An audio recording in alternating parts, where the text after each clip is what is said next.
Sa gitna ng abo at alikabok ng digmaan, isang sundalo ang haharap sa katotohanang mas mapanganib pa kaysa bala. Sa mundong pinapatakbo ng politika at kasinungalingan, sino ang tunay na kalaban at hanggang saan ang kaya mong isugal para sa katotohanan?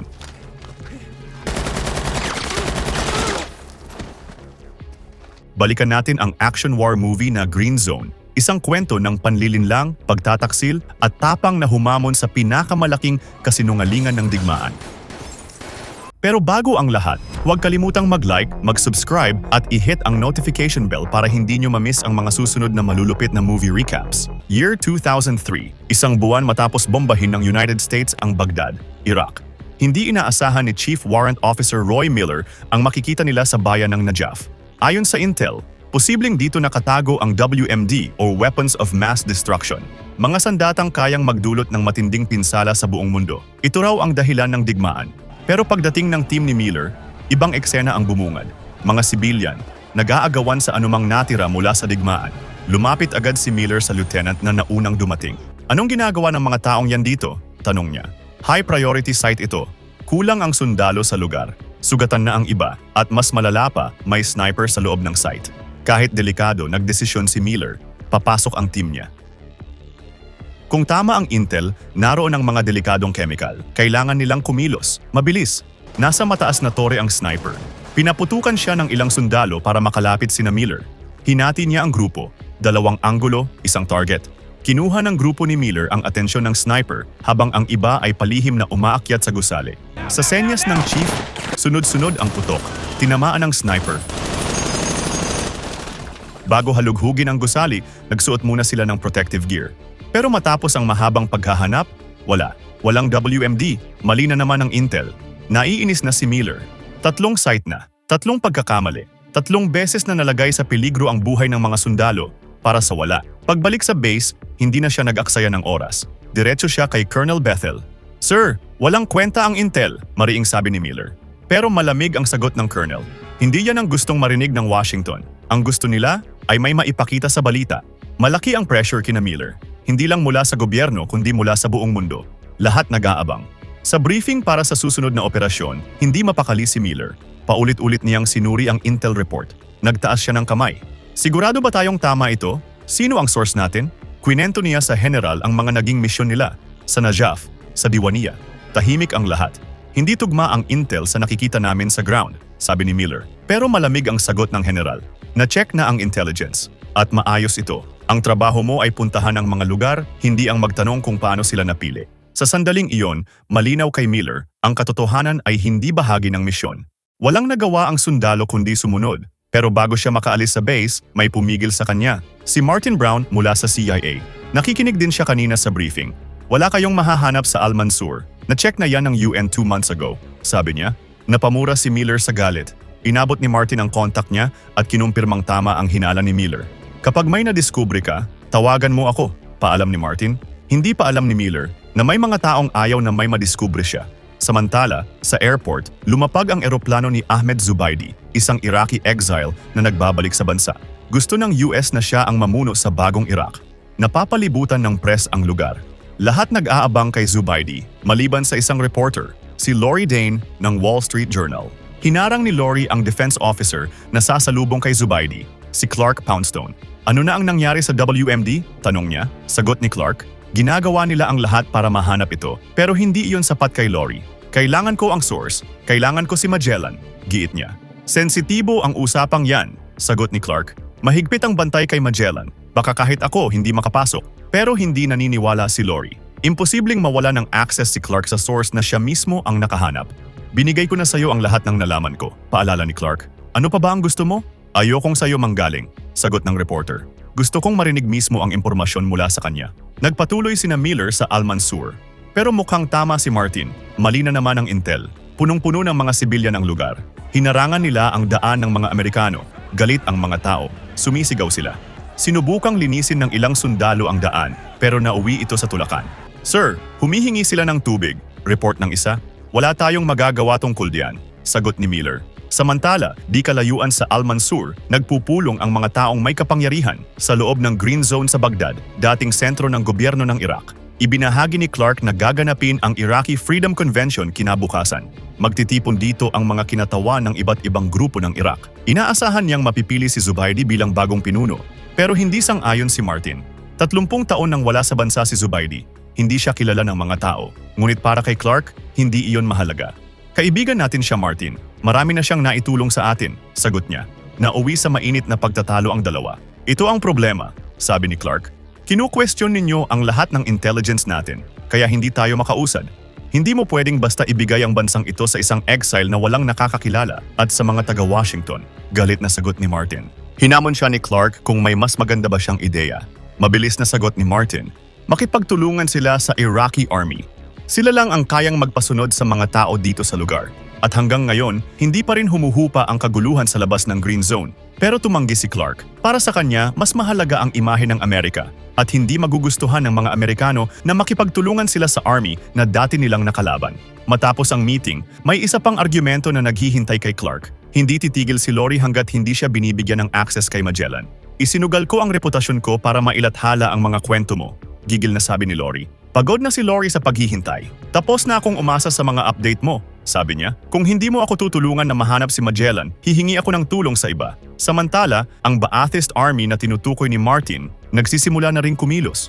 Nagpatawag ng pulong ang pangunahing tauhan ni Saddam, si General Mohammed Al-Rawi, sa isang safe house. Gusto ng ilan na umatake na sila laban sa Amerika, pero kampante si Al-Rawi. Para sa kanya, lalapit ang mga kano para makipagnegosasyon. Paano kung hindi? Tanong ng isa, halatang takot. Kung hindi, kalmadong sagot ni Al-Rawi, lalaban tayo. Tahimik ang boses niya, pero puno ng galit ang mga mata.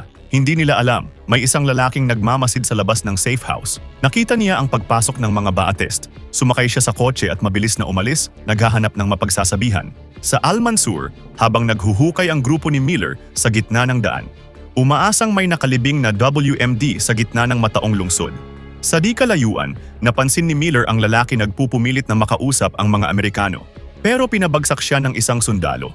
Mabilis na pinigil ng chief ang sundalo at pinalayo ito. Galit na tumayo ang lalaki. Lumapit si Miller at pinakalma siya. Tinanong niya ang pangalan, Freddy. Ikinuwento nito ang nakita niya sa safe house. Napakunot ang noo ni Miller. Bakit ako maniniwala sa'yo? Tanong niya.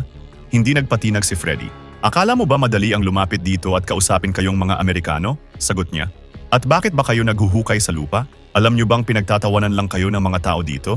Hindi siya rebelde. Isa siyang lalaking sawang-sawa na sa kasinungalingan at handang magsabi ng totoo kahit siya ang masaktan. Hindi agad nakasagot si Miller. Alam niyang may punto si Freddy. Nagdesisyon siyang tingnan ang sinasabi nito. Maaring isa itong trap, pero mas mabuti na iyon kaysa sa walang katapusang paghuhukay. Alam niyang wala naman itong patutunguhan. Sinama niya ang ilang sundalo. Sumakay sila sa sasakyan ni Freddy habang ang iba ay sumunod sa isa pang sasakyan na minamaneho ni Sergeant Perry. Pagdating sa lugar, naghiwalay ang dalawang sasakyan para ma-corner ang bahay. Sakto, may ilang armadong lalaking palabas. Mabilis silang sumakay sa isang BMW. Pag-andar ng BMW, agad humarang ang sasakyan ni na Sergeant Perry. Pinababa ang mga sakay at tinutukan ng baril. Samantala, tumakbo na si Miller at ang grupo niya papunta sa bahay. Ngunit napansin agad ni na Al-Rawi ang gulo sa labas. Mabilis silang ginabayan ng may-ari ng bahay papunta sa likuran. Marahas na binuksan ng mga sundalo ang pinto. Halughog ang buong bahay. Pinaluhod ang mga tao. Naabutan ni Miller sina Al-Rawi. Papalabas na, nagpalitan ng putok ang magkabilang panig. Basag ang mga salamin, isang tauhan ang napatay. Pero nakatakas si Al-Rawi. Pero hindi lubusang bigo ang operasyon. Nahuli nila ang ilang tauhan ng army. Kasama ang may-ari ng safe house, si Syed Hamza. Nakuha nila sa kanya ang isang notebook. Pagbalik sa site, inutusan ni Miller si Freddy na mag-translate. Tinanong niya si Hamza tungkol sa WMD. Isang sagot lang ang nakuha niya. Si General Al-Rawi lang daw ang may alam. Siya ang may hawak ng buong programa. Paano ko siya mahahanap? Tanong ni Miller. Tinitigan siya ni Hamza. Mapoprotektahan mo ba ang pamilya ko? Tanong nito.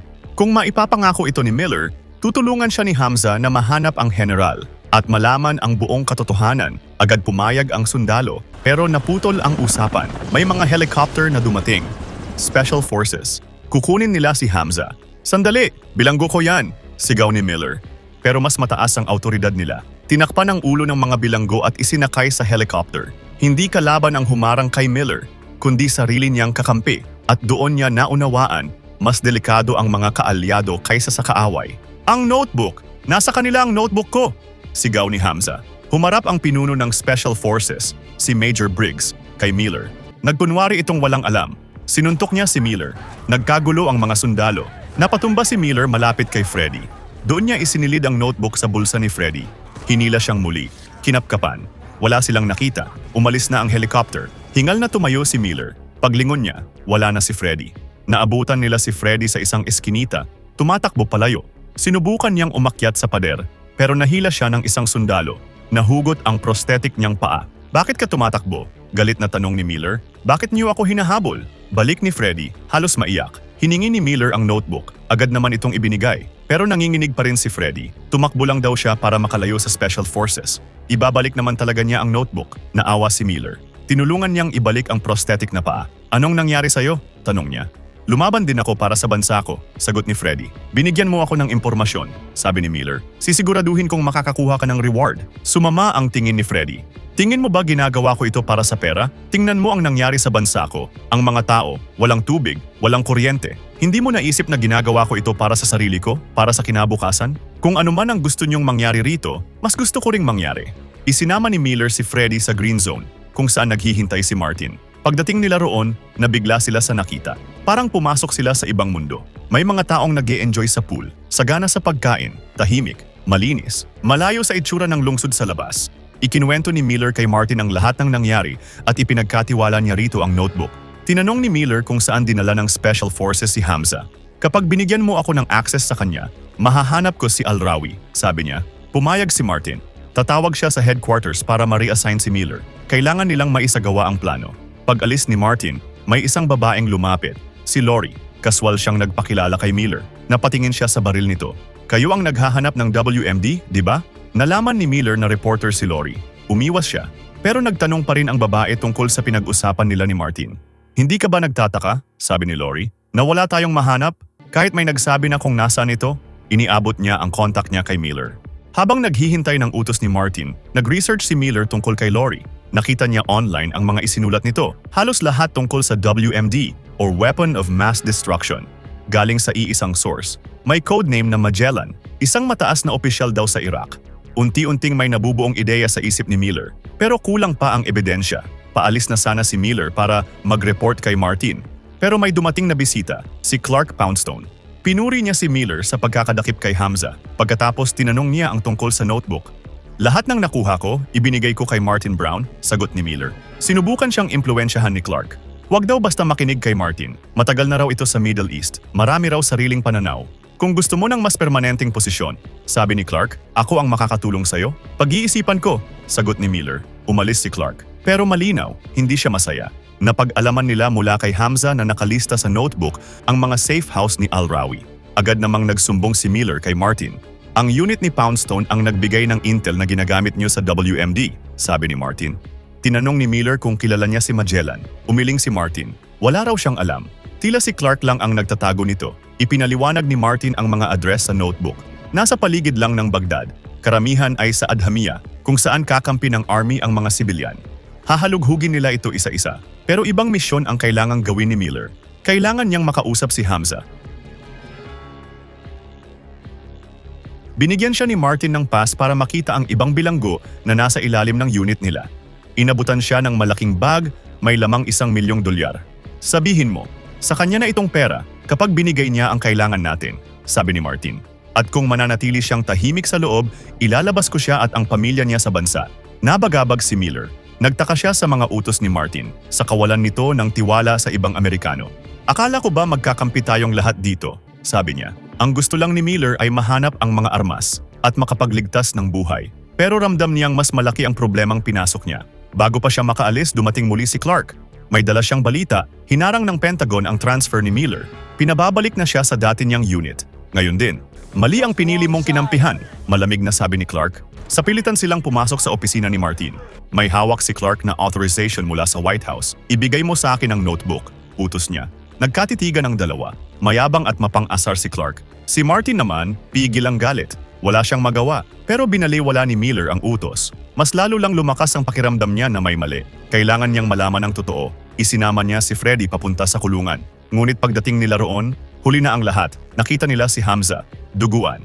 Halatang pinahirapan ng mga Amerikano. Tumawag kayo ng medic, sigaw ni Miller. Yumuko si Freddy para marinig ang binubulong ni Hamza. Nanghihina na ito. Bakit niyo ito ginawa sa amin? Sabi ni Hamza. Sinunod ng general ang lahat ng sinabi niyo sa meeting. Kumunot ang noo ni Miller. Anong meeting? Tanong niya. Ngunit hindi na nakapagsalita si Hamza hanggang sa isang salita na lang ang kanyang nabanggit, isang lugar. Jordan. Sa isang iglap, bumaligtad ang buong kwento ng digmaan. Dumiretso si Miller sa isang hotel. Kumatok sa isang kwarto. Pagbukas ng pinto, bumungad ang gulat na mukha ni Lori. Kailangan nating mag-usap tungkol kay Magellan, diretso niyang sabi. Sa mga ulat ni Lori, sinabi niyang nakipagkita si Magellan sa isang US official bago ang digmaan. Gustong malaman ni Miller ang detalye ng meeting, pero ayaw ibunyag ni Lori ang source niya. Kung hindi mo nakilala mismo si Magellan, tanong ni Miller, paano mo na sigurong totoo ang sinasabi niya? Si Miller mismo ang naghalughog sa mga site na tinuro ni Magellan. Wala siyang nakita ni anino ng mga armas. Niloloko tayo ni Magellan, mariing sabi niya. Tahimik pa rin si Lori. Ito ang dahilan kung bakit tayo nagdigmaan, giit ni Miller. Paano ka nagsulat ng ganito kung hindi ka sigurado? Sabihin mo sa akin. Huminga ng malalim si Lori. Isang araw, sabi niya, may tumawag sa akin. Isang senior official mula sa Washington. Sabi niya, may hawak siyang katotohanan tungkol sa WMD ng Iraq. Nakipagkita raw siya rito. Ibinigay sa kanya ang kopya ng intel mula kay Magellan. Pero kailan mo chinek kung totoo ang kwento niya? Tanong ni Miller. Wala siyang naisagot. Isa siyang senior official, depensa ni Lori. Siya mismo ang humarap kay Magellan. Ang hiling lang niya, huwag ilabas ang lokasyon ng meeting. Hindi makapaniwala si Miller. Sa Jordan ba? Tanong niya, tumango si Lori. Nagmamadaling bumalik si Miller sa opisina ni Martin. Si Al-Rawi si Magellan, diretsyong sabi niya habang ibinabalik ang bag na pera. Pero imposible para kay Martin, hawak daw ng US si Magellan. Ikinuwento ni Miller ang lahat, ang sinabi ni Hamza, ang inamin ni Lori. Pero bakit itatago ni Clark? Tanong ni Martin. Kung nakausap niya si Al-Rawi sa Jordan, sandaling tumahimik si Miller. Paano kung may sinabi si Al-Rawi na ayaw niyang marinig? Sagot niya. Paano kung sinabi niyang walang WMD? Unti-unting luminaw ang lahat. Pinatrack ni Martin ang galaw ni na Al-Rawi at Clark bago ang digmaan. Kinumpirma ng datos, nasa Jordan sila sa parehong araw. Ngunit wala na silang oras para mag-isip pa.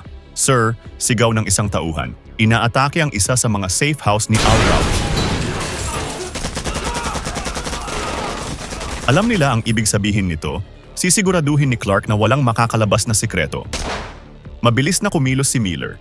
Kasama ang unit niya at si Freddy, nagtungo sila sa susunod na safe house. Pero nauna na roon ang mga tauhan ni Clark. Paglabas ng dalawang lalaki mula sa bahay, pinaulanan agad sila ng bala. Tinamaan ang isa. Pero nakatakbo ang isa pa. Naabutan siya ng mga Amerikano at tinutukan ng baril. Nasaan si Al-Rawi? Tanong nila. Ayaw sumagot ng lalaki. Pero bigla, humandusay ang tauhan ni Clark. Lumabas si Miller mula sa dilim. Kinausap niya ang tauhan ni Al-Rawi. Kasunod niya si Freddy. Nagsisilbing translator pa rin.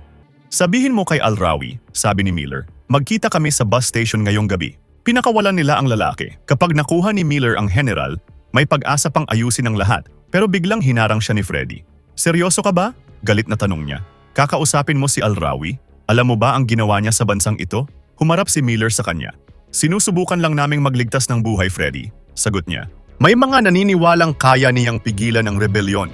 Sinubukan pa siyang pigilan ni Freddy. Pero buo na ang loob ni Miller. Mabilis ding nakarating kay Clark ang balita. Tinawagan siya ni Major Briggs. May ibang unit na nakialam. Agad niyang pinatrack si Miller. Papunta na ito sa istasyon. Makikipagkita siya kay Al-Rawi, sabi ni Clark. Sundan niyo siya, at kapag nahanap niyo ang general, patayin niyo. Pagkatapos, bumulong siya sa isang staff.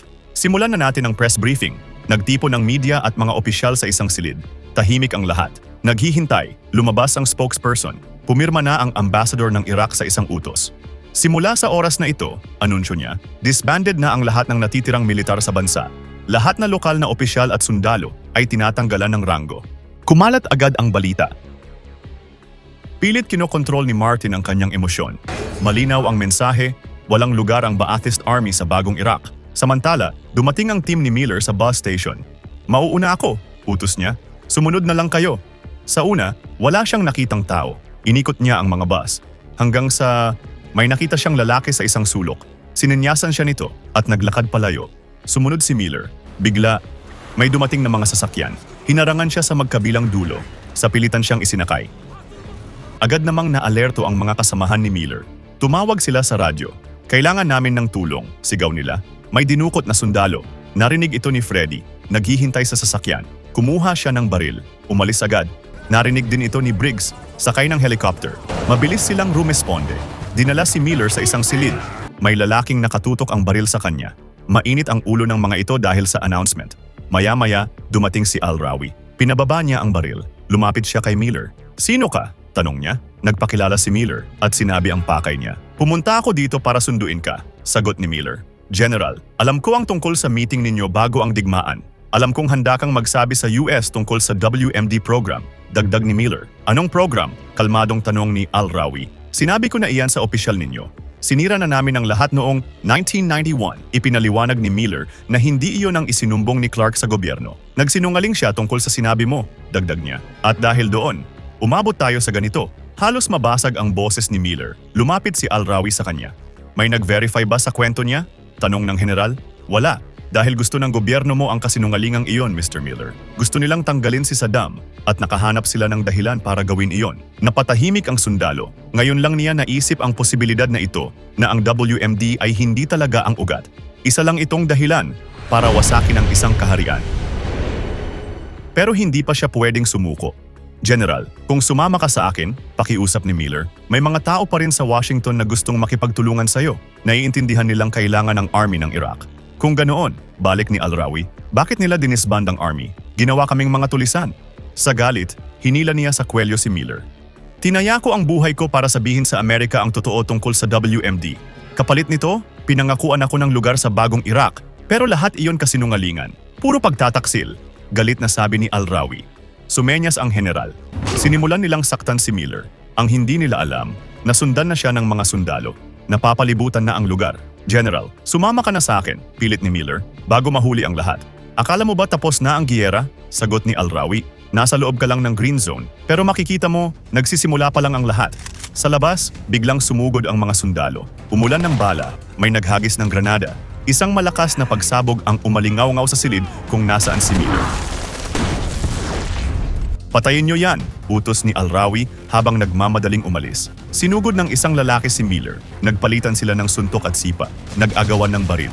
Hanggang sa tuluyan niyang mapabagsak ang kalaban. Sa labas, nagpapatuloy ang putukan. Nasusunog ang mga gusali at sasakyan. Marami na ang sugatan sa magkabilang panig. Mabilis na tumatakbo si Al Rawi kasama ang isang tauhan. Hindi siya tinigilan ni Miller. Mula sa helicopter, minamanmanan ng rescue team ang habulan. Inutusan nilang salubungin si Al Rawi sa baba. Sumuot ang general sa madilim na eskinita. Pagkatapos, pumasok sa isang bahay. Tinulungan siya ng mga sibilyan. Sumunod si Miller. Nakarating sila sa isang gate. "Barilin niyo ang Amerikano!" sigaw ng kasama ni Al Rawi. Sunod-sunod na putok ang bumuhos mula sa mga bintana sa itaas. Naiwan si Miller, ngunit napansin niya ang helicopter. Sinundan niya ang direksyong tinatahak nito. Hindi kalayuan, ganun din ang ginawa ni Freddy. Habang sina Al Rawi, dinadala ang helicopter sa isang open area. Pagdating doon, isang missile ang mabilis na lumipad. Tumama ito, nagliyab, bumagsak ang sasakyan. Patuloy pa ring tumatakbo si Al Rawi. Pinoprotektahan siya ng mga tauhan niya. Si Miller naman, nakakita ng kotse, agad siyang sumakay. Hinabol niya ang general. Napansin niyang may isa pang sundalong humahabol. Sinubukan niya itong harangan, pero naunahan pa rin siya.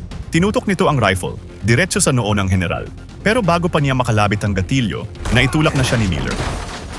Sumubok siyang bumawi. Pinagbabaril siya ng kasama ni Al Rawi. Agad nakabawi si Miller at tinapos ang lalaki. Ngayon, silang dalawa na lang ng general. Itinutok ni Miller ang baril. Dahan-dahan siyang lumapit. "Diyan ka lang," utos niya. "Sigurado ka bang ito ang gusto nilang mangyari sa Washington? Ang mahuli ako?" tanong ni Al Rawi. Pero bago pa makasagot si Miller, bumagsak ang general. Hindi bala ang pumatay sa general, kundi galit ng isang bansang pinagsinungalingan. "Ibaba mo ang baril!" sigaw ni Miller kay Freddy. Agad naman itong sumunod, halatang kinakabahan. "Anong ginawa mo?" galit na tanong ni Miller. Nanginginig ang boses ni Freddy nang sumagot. "Hindi ikaw ang magdedesisyon kung ano ang mangyayari sa bansang ito." Pagod na siya, sawang-sawa na sa pakikialam ng mga Amerikano. Sa pag-aastang sila ang mas nakakaalam kung ano ang mabuti para sa mga Iraqi. Pinagmasdan ni Miller ang paligid, mga bangkay, isang bayang nagliliyab. Lahat, bunga ng walang katapusang agawan sa kapangyarihan. Sa isang iglap, nawala ang galit niya. "Umalis ka na, Freddy," sabi niya. "Umuwi ka na." Pinatakas niya ang lalaki. Pagbalik sa Green Zone, sinimulan ni Miller ang intel report. Isinulat niya ang buong katotohanan, walang itinago. Pagkatapos, hinanap niya si Clark. Abala ito sa Freedom Convention. Personal niyang iniabot ang kopya ng report. Hindi natuwa si Clark nang mabasa ito. Ano pang punto nito, Chief Miller? Tanong niya. Tingin mo ba may maniniwala sa'yo? Alam ko ang totoo, matapang na sagot ni Miller. Gawa-gawa mo lang si Magellan para makuha ang gusto mo. May isa pa siyang tanong, alam ba nila sa Washington na nagsisinungaling ka?